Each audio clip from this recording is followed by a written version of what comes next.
Fight fans, it's Ted Czech. I'm here with Johny Hendricks and, of course, Rich Finaldi, also known as Paige's MMA dad. Johnny, how you doing tonight? I'm doing wonderful. How are you doing? Excellent, excellent. Great to see you. And yeah, we've got a ton of questions to shoot at you. I hope you're ready to go here. And yeah, this is it's our new show, MMA Rumble. So yeah, it's great to have you. I guess first of all, the thing that I wanted to ask you is, what did you do today? What's a typical day for Johny Hendricks, or if there is one? Well, a typical day like today, I'm starting to roll in my gi again. I started. I'm a blue belt right now, so I'm trying to work my way up. I'm gonna try to do a jiu-jitsu tournament and hopefully become a purple belt. And that's sort of what I'm striving to be right now because I don't have a fight. You know what I mean? So a typical day is wake up, see my family for a little bit, go train, come back, spend more time with my family, and go. It's like every other day that I have.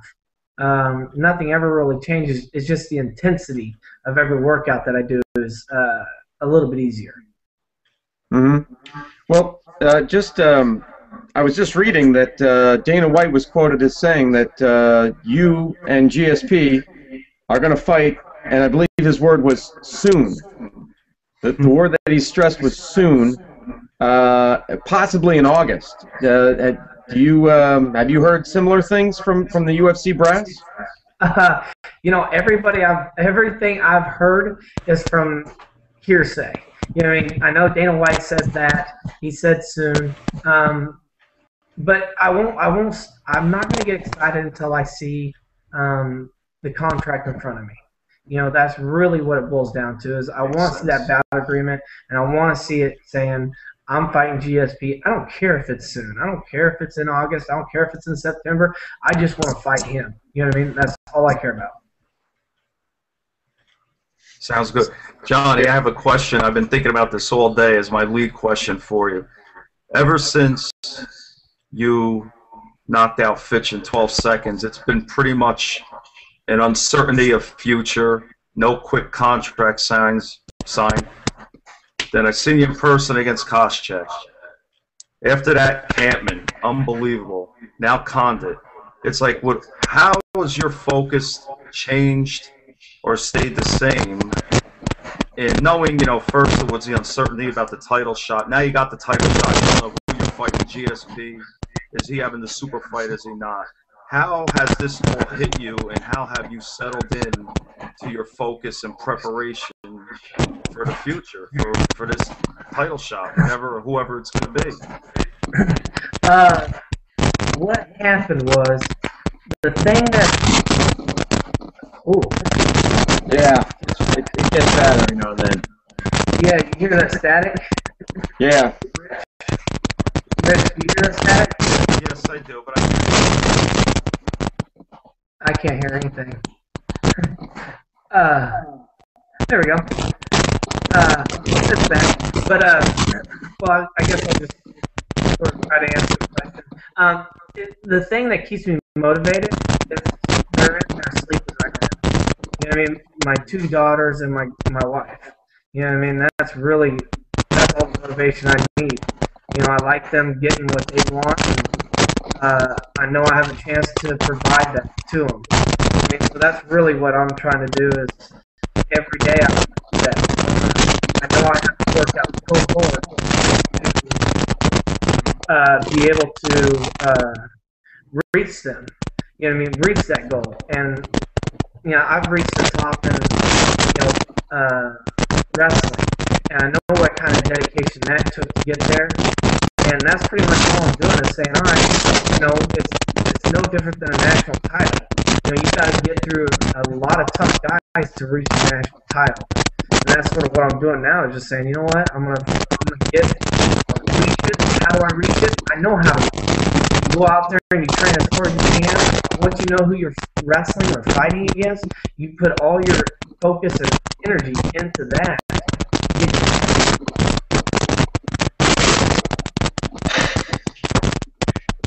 Oh my God, this is bad.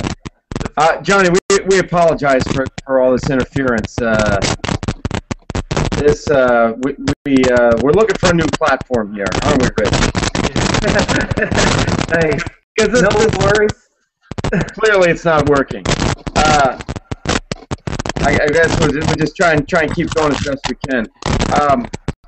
Johnny, I want to ask you. You know, when you look at GSP, great fighter, and really is a guy who did not have a wrestling background, but really developed his wrestling along the way.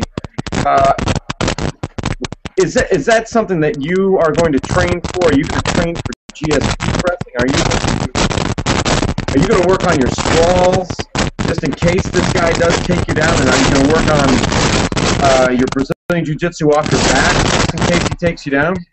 Of course. You know, here's the thing. You can't fight GSP and think that you're not going to get taken down.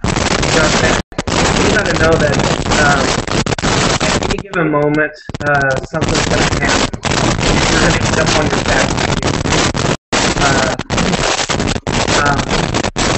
And that's really what it boils down to, is that you sit there and you go, okay, well, I know that I'm going to fight GSP. How do I fight? I know that he's going to fight GSP. Alright, how do you stop him from taking you down? I think if you throw a lot of uppercuts, a lot of things like that, a lot of fake shots, and here's the thing, for one, I get to say this one. I've heard him say this the last 6 fights. He always says, you have never faced somebody like this. Well, I have. I've faced you. You know what I mean? He's never faced a strong wrestler like me who has one-punch knockout power. You know what I'm saying? And if you look back on how well the takedowns were, I think I took down Carlos Thomas easier than GSP. You know what I mean?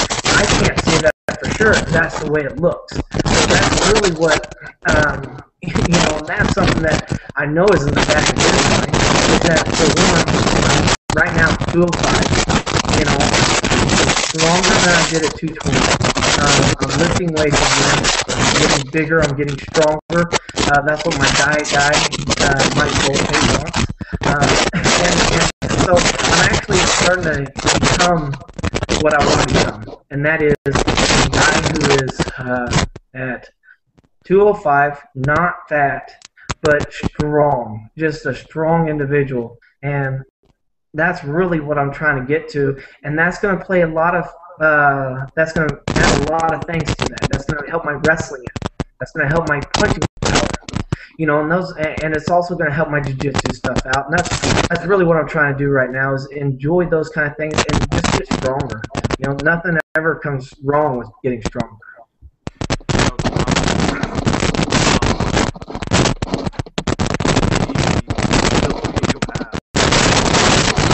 I can't hear words you're saying.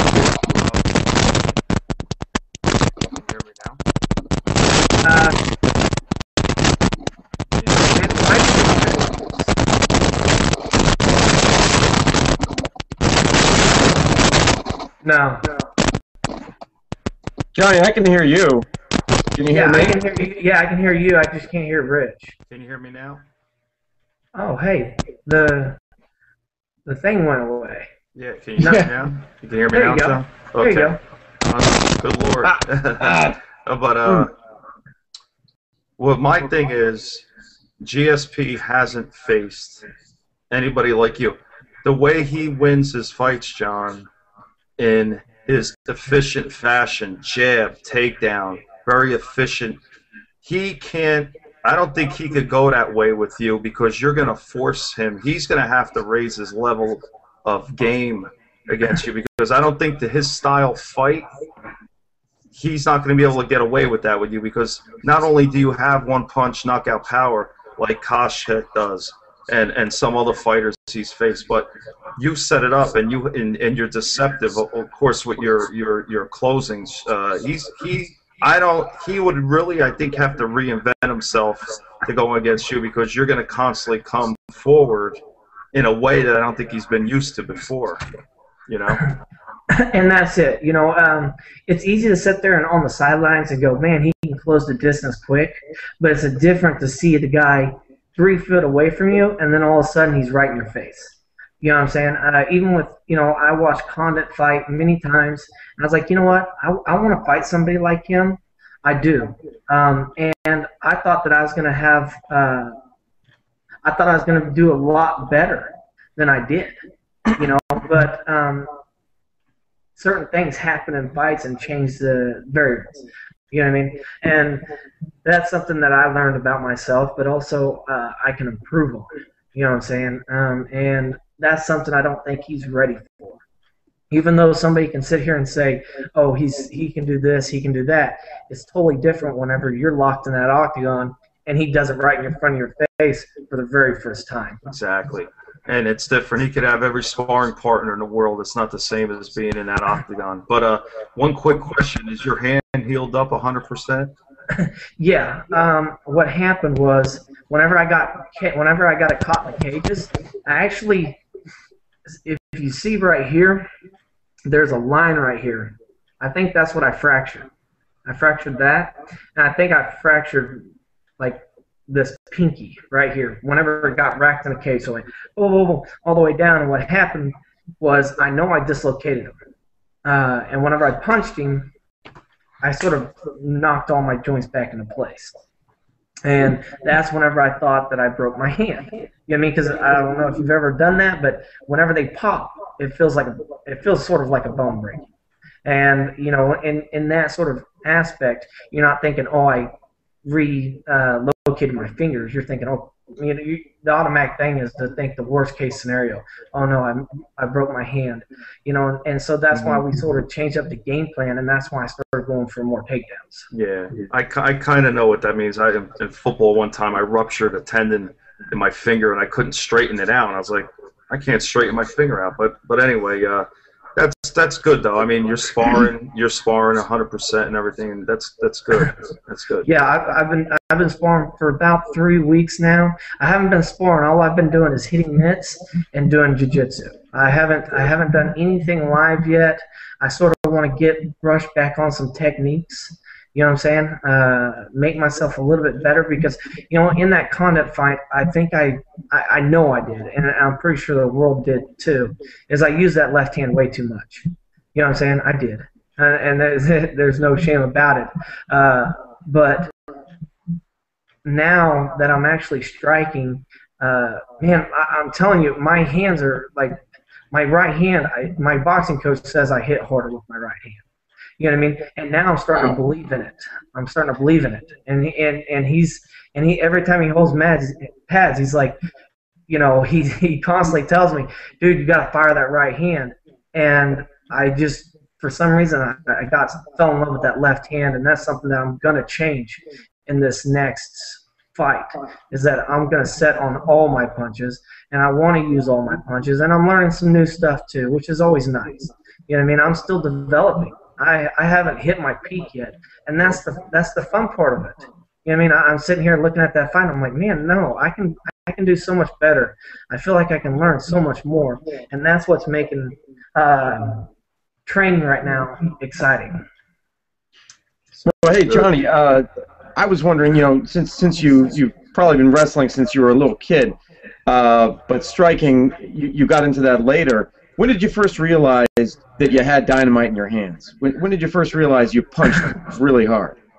Well, one time in the gym, I was sparring a heavyweight, and in the gym is one thing, and actually using it in the fight is totally different. But in the gym, this guy hit me pretty hard, and I was like, really? I'm a 170 pounder. You're 6'3", and so I ended up hitting him, and I hit him, and it wobbled him, and he sort of fell to a knee. I just jacked him again. And my coach was sort of like, hey, and I was like, wait a minute, this guy's 230, 6'3", you know what I mean? He's trying to take my head off. And then at that moment, I was like, wait a minute, if I can set it up and use quickness with my power, I think I have something here. And then that's whenever, in the fights, though, I really didn't transfer that over until probably like my 11th or 12th fight. Whenever I was like, hey, I don't have to hit that hard. I got to throw it faster and more accurate. And that's whenever I really found out, wait a minute, if I don't try for a knockout, that's whenever I usually do.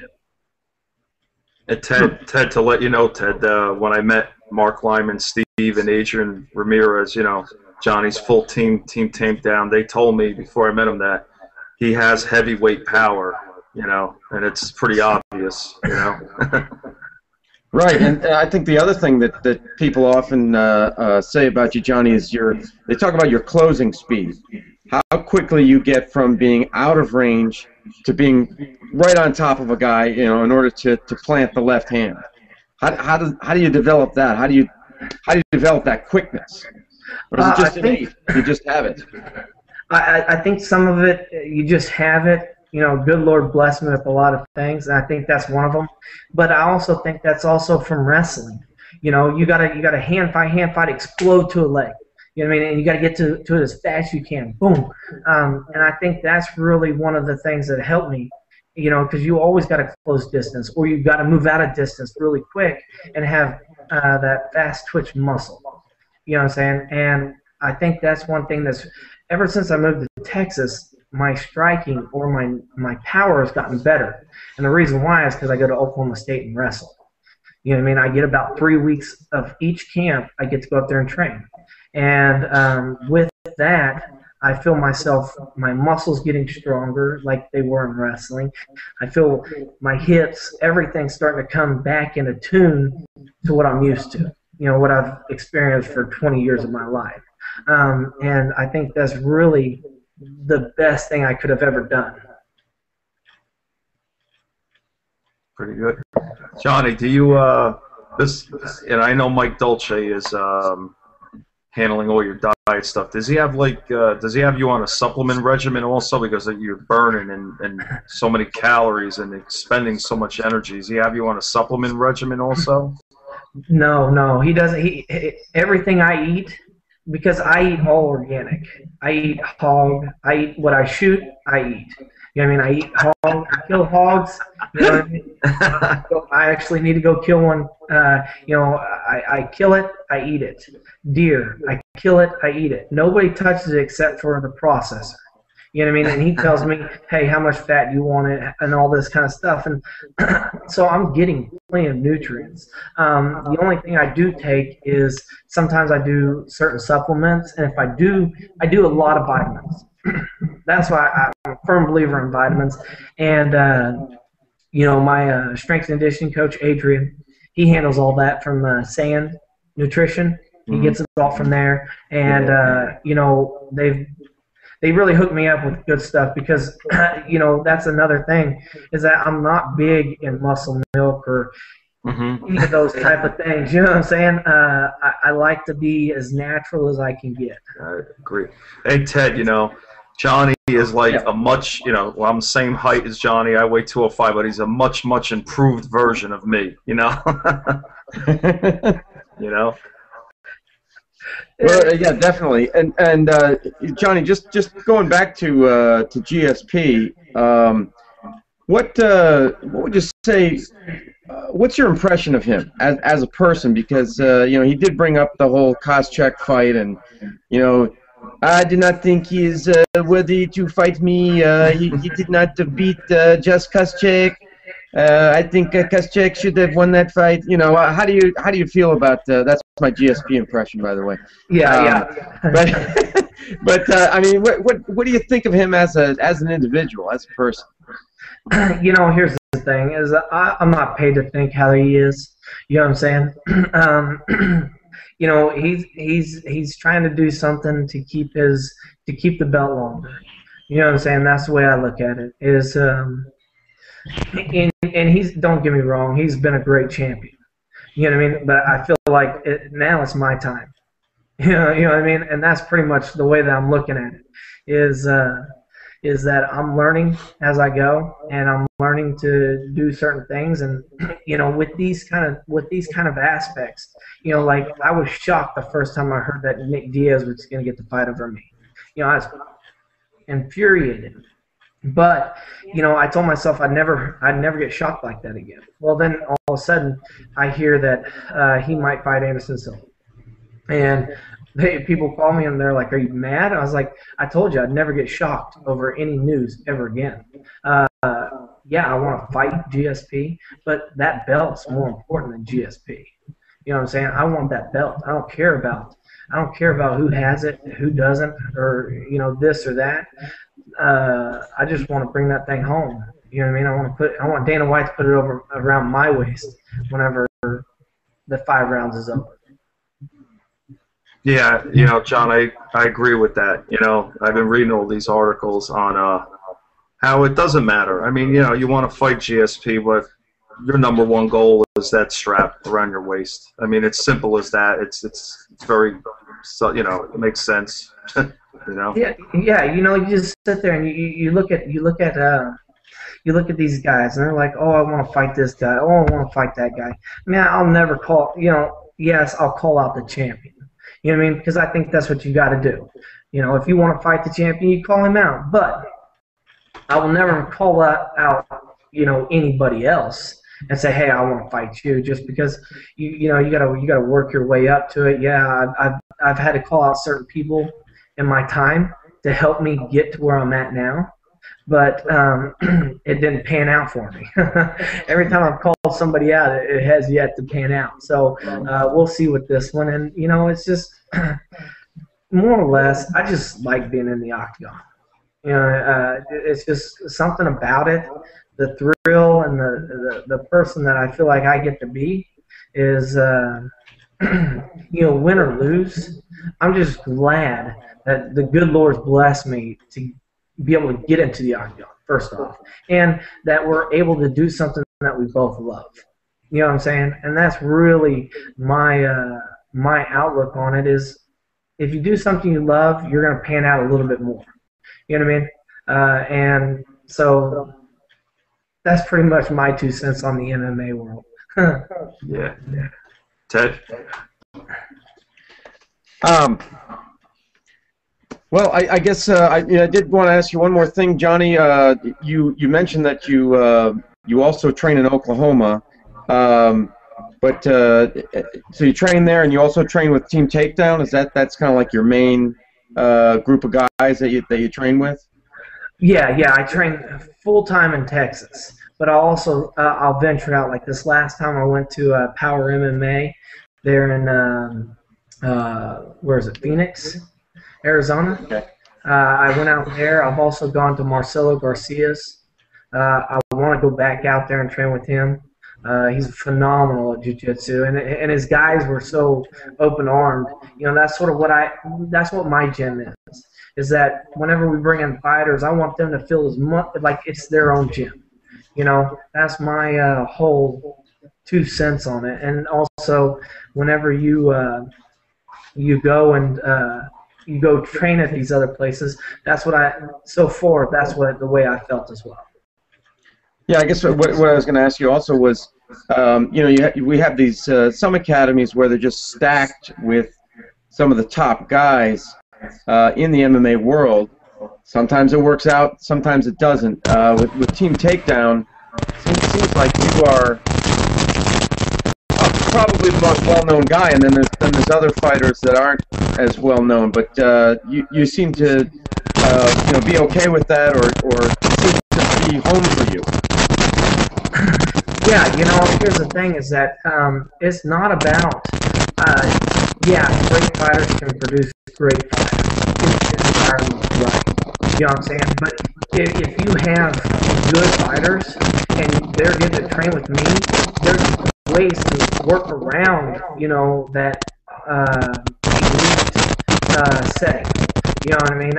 So, like, for example, if I am fighting somebody, I have 4 partners that I know I can count on day in and day out that they're going to give me everything they have.